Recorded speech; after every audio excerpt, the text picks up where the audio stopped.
1,000 years ago, the first settlers left Earth and formed the League of Free Worlds.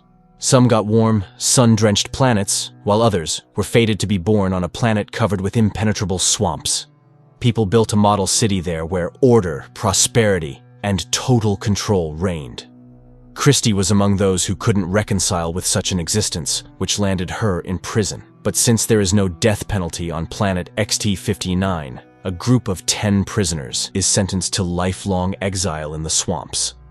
If lucky, they might reach the Paradise Islands, but no one recalls such instances since the swamps are teeming with dangerous creatures. This time, as the prisoners were prepared for their last journey, the captain incapacitates one of the prisoners, his head shrouded in a sack, and orders him to move forward. The prisoner inquires about the security barrier and begins to move very cautiously. He miraculously avoids the hit from the security's invisible barrier, and the captain orders to deactivate the protection. Then, the captain reads the sentence and removes the sack from the prisoner's head, followed by an order to give the prisoners a metal box with supplies. They have an hour to set off, or the guards will kill them on the spot. One of the women goes into hysteria, claiming she's a tourist and innocent. She tries to run, but Christie catches and calms the unfortunate woman. The prisoner, freed from the sack, suggests that people introduce themselves. He is Irwin, but the initiative is intercepted by the formidable-looking Youst, nicknamed the Polar Wolf, who knows these swamps well as it's not his first exile. The wolf wants to know everything about each member of the team, but their acquaintance is interrupted by the appearance of a dangerous local creature living underground, called the Pagan. The creature senses vibration and moves towards it, dragging its prey underground. Christie declares that she intends to only listen to Irwin. Youst reminds her of his superiority, to which Irwin proposes to divide the supplies and opens the box. He manages to grab only a knife when the others pounce on the box with supplies. The wolf again reminds everyone that he's the boss, but Irwin refuses to listen to a prisoner and announces his departure to the Paradise Islands. Christie joins him, but first, they want their share of the supplies. The wolf's henchman tries to claim rights over Christie. Then Irwin puts a knife to his throat, reminding that any attempt of the prisoners to destroy each other will result in them being immediately shot on the spot. So, the wolf has no choice but to give the pair their share of supplies. Additionally, Irwin requests the metal box itself in exchange for a portion of food, and the wolf agrees to give it away. The wolf orders his group to prepare for the journey when Christie asks Irwin to help the helpless tourist. But he refuses. That woman is already dead, even though she doesn't know it. Irwin explains to Christie that she should go first because she is lighter than him, and he will be able to pull her out if she falls into the swamp. At that time, a voice from the fortress commands the prisoners to lave the shore. The wolf leads his team forward. Irwin and Christie tie a heavy box with ropes and also set off. Suddenly, a shot is fired from the fortress. People hide behind the rocks, and Irwin realizes that he was the intended target. He forces Christie to crawl out of the dangerous square. Along the way, the girl notices small, crawling creatures, but Irwin assures her of their harmlessness, suggesting they could be their food, which disgusts Christie. Soon, the pair reach a relatively safe place and confirm that Wolf's team is following their trail. Watching how Irwin calculates everything in advance and can find a solution to any problem, Christie worries, trying to understand who the man was before his exile. The girl doubts the existence of Paradise Islands, to which Irwin rightly remarks that then they wouldn't have tried to kill him. After all, the guards would have been sure that he would definitely die. And although it's his first time in the swamp, he is confident that he can find the right way. Meanwhile, the captain is reprimanded by the president for the advisor still being alive. Sergeant Matthias, who was the disguised prisoner, failed to eliminate the advisor. The captain reassures the president, stating the swamps are impassable. Meanwhile, Christie and Irwin find a small stream of clean water, and the girl washes her face, pondering her misfortune. Suddenly, Irwin asks Christie to freeze, but she thinks he's decided to take advantage of her. However, it turns out Irwin spotted the Pagan, which suddenly emerged from under the ground. Christie grabs a knife and cuts off part of the creature. After that, Christie treats Irwin's wound while sharing that she ended up in prison for standing up to an inspector who tried to force her into intimacy. At that moment, the wolf's group appears from behind the rocks. The man intends to take back the metal box, but Irwin takes the part of the creature cut off by Christie and uses it as an electric whip. The wolf realizes the situation is bad and decides to let them go. The pair leaves, but the wolf stubbornly follows their tracks. Erwin heard that on the rotten shore there's a place where former prisoners live, and the wolf is their leader. He follows them, hoping that the pair will first fall into a swamp trap. Erwin notices the tips of the pagan sticking out of the ground and orders Christy to lie down, be silent, and not move. They do so, watching as a gigantic root of the pagan appears over the wolf's group, dragging several people underground.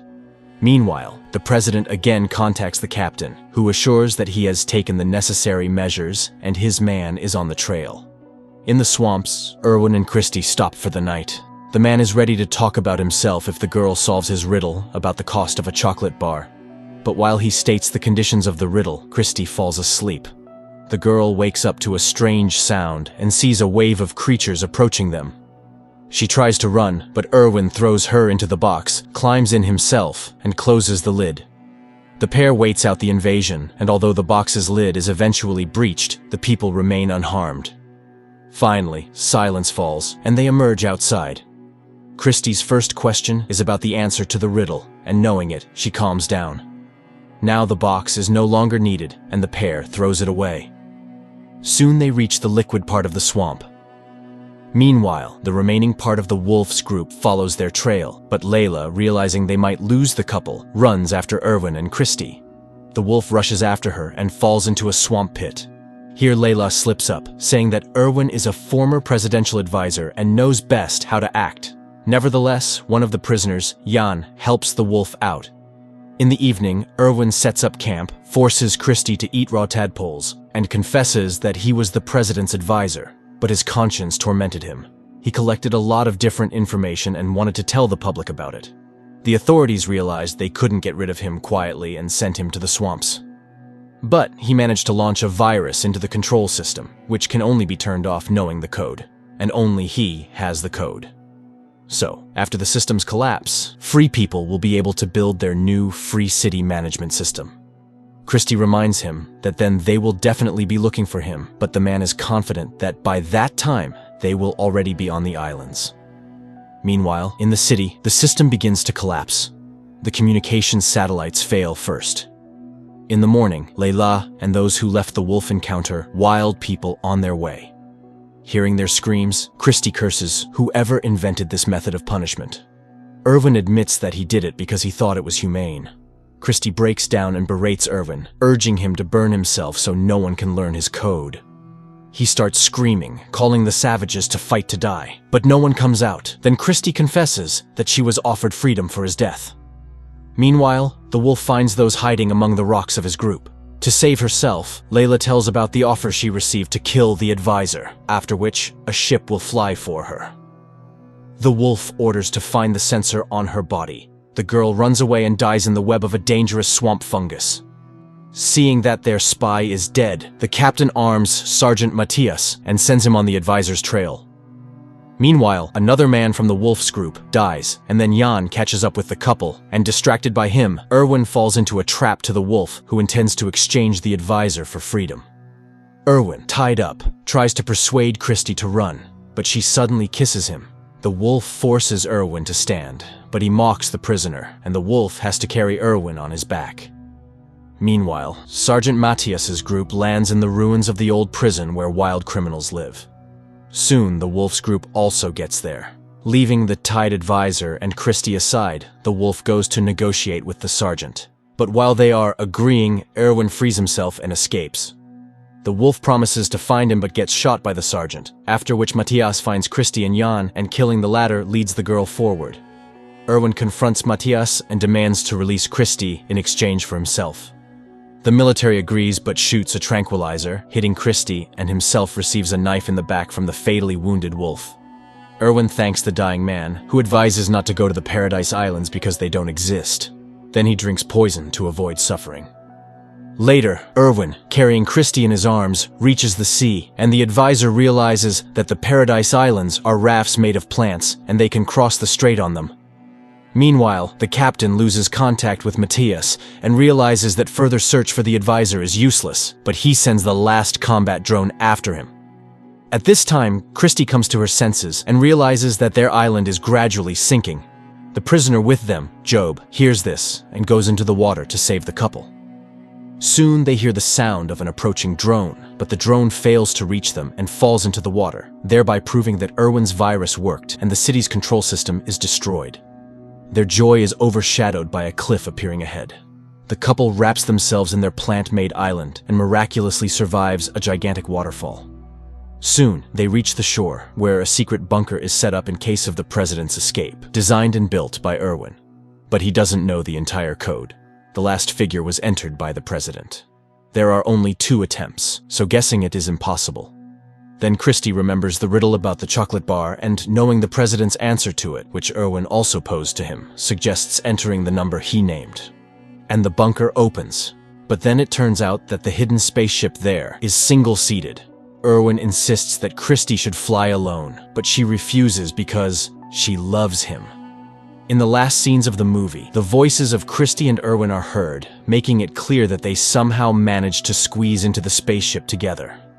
Thanks to their rescue, the League of Free Worlds learned the truth about the planet and destroyed the remnants of the total control system. But 10 years later, a new system was established on planet XT-59, much more cruel than the previous one. The movie is simple and at times imperfect, but it's truthful and unexpectedly relevant because no one can bring freedom to the people from the outside. Everything is achieved only through one's own efforts and by taking responsibility for oneself and no one else.